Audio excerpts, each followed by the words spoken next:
Sesión diferida del curso Realidad Social Peruana. Sesión diferida de curso Realidad Social Peruana.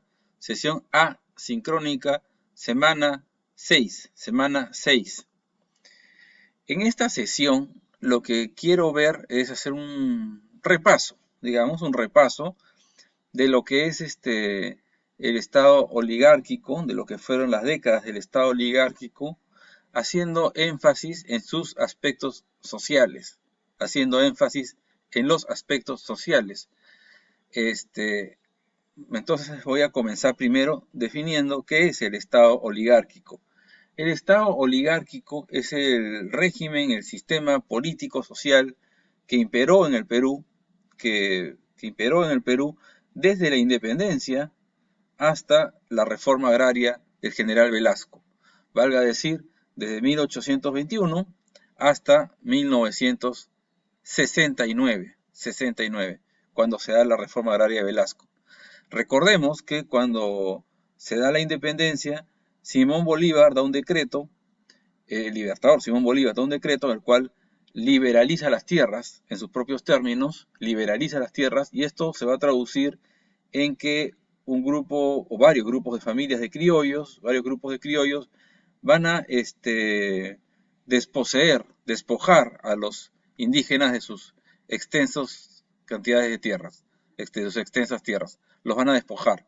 En la teoría es una compra de tierras, en la práctica es una usurpación. Y así nace el sistema de haciendas, ¿no? Esto va a durar más o menos 150 años, o sea, la mayor parte de nuestra historia, ¿no? La mayor parte de nuestra historia republicana. Y esto es lo que vamos a repasar aquí. Ojo, hago una aclaración. Como el siglo XIX ya lo hemos visto, y no quiero estarme retrocediendo hasta esa época, quisiera ahora enfocarme al Estado oligárquico, pero en el siglo XX. Vamos a enfocarnos en el Estado oligárquico siglo XX, ¿no?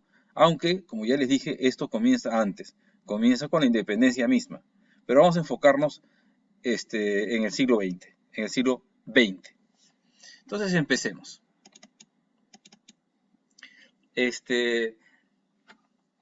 Vamos a comenzar primero con la época de la República Aristocrática y la Patria Nueva, o sea, el gobierno de Leguía. La Patria Nueva, también conocida como el Oncenio de Leguía, son lo mismo. Esto ya lo hemos visto en clase en gran parte, pero como dije hace un rato, ahora lo que pretendo hacer en este repaso es enfocarme en los aspectos sociales, ¿no?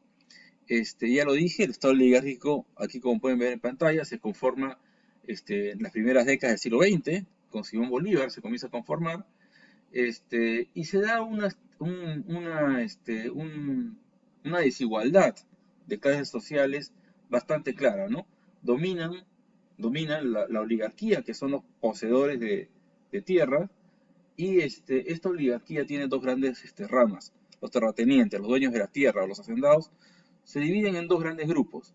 Los agroexportadores, es decir, los que usan el producto de su tierra para exportarlo, por ejemplo, los azucareros, los exportadores de lana, por ejemplo, aunque la lana no es un producto agro, pero sí es un producto que se hace en la tierra, ¿no? La ganadería, ¿no? El ganado, la lana. Esto que es digamos, yo puse agroexportación, podríamos decir la exportación agropecuaria, sería quizás más preciso. Esta es la rama, digamos, más, entre comillas, moderna de los hacendados. Entre comillas, moderna. ¿Y por qué entre comillas? Porque en realidad tienen relaciones bastante tradicionales, cuasi feudales o feudales con sus sirvientes, pero de cara al trato con sus clientes, que son los compradores del extranjero, tienen unas relaciones más bien modernas. Por eso es que yo digo moderno entre comillas, moderno del país para afuera, pero del país para adentro es muy tradicional. Y lo otro es la hacienda tradicional de toda la vida, o sea, los gamonales de siempre, que tienen haciendas que son casi autárquicas, que se abastecen a sí mismas, que no hacen mayor comercio con el exterior, con el exterior de la hacienda, mucho menos con el extranjero. Esa es la otra rama. Como quiera que sea, ambos tipos de hacendados tienen algo en común, eso, que son hacendados, pues. Y ellos son los que dominan, ellos son la oligarquía que va a dominar al país, ¿no? Es un sistema súper vertical, porque la mayoría social son campesinos indígenas que están subordinados a unos o a otros. También existen campesinos afro, luego campesinos de origen asiático, pero en todo caso están totalmente sometidos y subordinados, ¿no? ¿Hay algunos sectores pequeños de clase media? Sí, pero demasiado pequeño, ¿no? En esta época. Y sobre todo ya a partir de la época de los años 10, con la República Aristocrática, y ya más con la época de Leguía, en los años 20, comienza a surgir una clase proletaria, o sea, los obreros. El proletariado son los obreros. Pero, a comparación de lo que es la gran mayoría del Perú, los obreros y las clases medias son una minoría, son dos minorías muy pequeñas. También son minorías los oligarcas, ¿no? Son minorías. La gran mayoría del país son campesinos indígenas en esta época. Y cuando digo gran mayoría, estoy hablando del 80% para arriba. O sea, que se entienda que realmente es una gran mayoría, ¿no?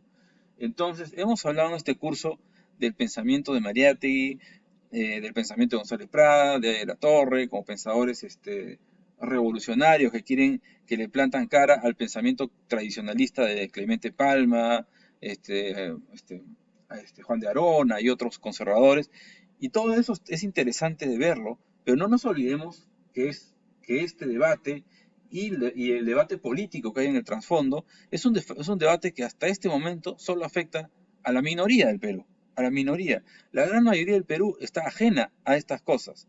Es un mundo de las haciendas, un mundo bastante cerrado, que se ha quedado como atrapado en el tiempo, por el que no pasan todas estas polémicas, todos esos debates, las huelgas obreras, las agitaciones sociales, todo eso pareciera que queda al margen de la realidad de las haciendas. Las haciendas son mundos cerrados a los que ni siquiera llegan los medios de comunicación en esta época, ni siquiera llegan, ¿no?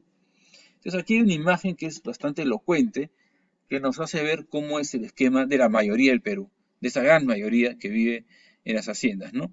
Esta, o sea, la servidumbre. Campesinos que tienen que hacer labores que hoy en día se considerarían, ahora, se considerarían simplemente humillantes, degradantes, ¿no? O sea, realmente los campesinos estaban sometidos, le inclinaban la cabeza, los cargaban a sus patrones si era necesario, ¿no? Eso es verdad, todo eso es verdad. O sea, era un trato completamente humillante desde nuestro punto de vista, ¿no? Entonces, esta imagen es la imagen de un hacendado de la costa, ¿no? Pero en la sierra se veían imágenes similares, habían hacendados de la sierra que se hacían cargar en litera, o sea, en esos asientos, esas sillas que tienen gente portadores, o sea, seres humanos que cargan a otros, como si fueran una especie de reyes, algo así, ¿no? Reyesuelos en realidad, esa época, ¿no?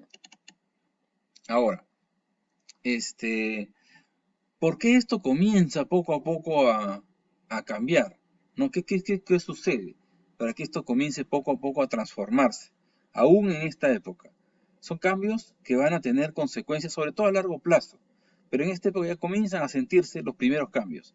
Primero que nada, en las ciudades, que ya lo he dicho, son una minoría, pero luego esa minoría va a impactar también en el campo. Luego, en las décadas posteriores, quiero decir crecen reivindicaciones políticas que ya hemos visto en clase, ¿no? Ideológicas, políticas, intelectuales, ¿no?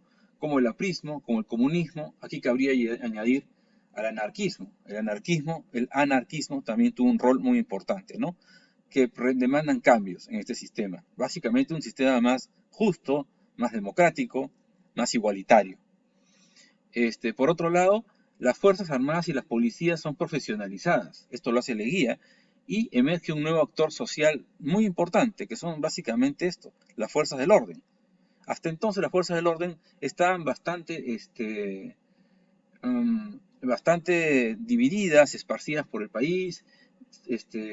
Las tropas obedecían a un general y no a otro, solamente a uno, casi como si hubieran varias milicias, muy poco articuladas. Por eso es que el Perú pierde la guerra con Chile, pues, porque nuestro ejército en realidad era un ejército mm, que está conformado por varias milicias agrupadas, no era un ejército orgánico, era un ejército unido, no un ejército unido como sí lo era el ejército de Chile. Por eso es que se pierde la guerra, pues. Bueno, pero la profesionalización de las Fuerzas Armadas y de la policía hace que ahora sí haya una fuerza del orden que está cohesionada y que vamos a ver que en las décadas posteriores va a tener bastante influencia en la vida política del país, a diferencia de lo que pasa en el siglo XIX. En el siglo XIX la influencia militar es sobre todo influencia de caudillos militares, de caudillos. Ahora ya va a ser una influencia institucional, orgánica. Institucional quiere decir no de un personaje A, B o C, sino de un grupo, de un cuerpo, que son las Fuerzas Armadas. Punto C.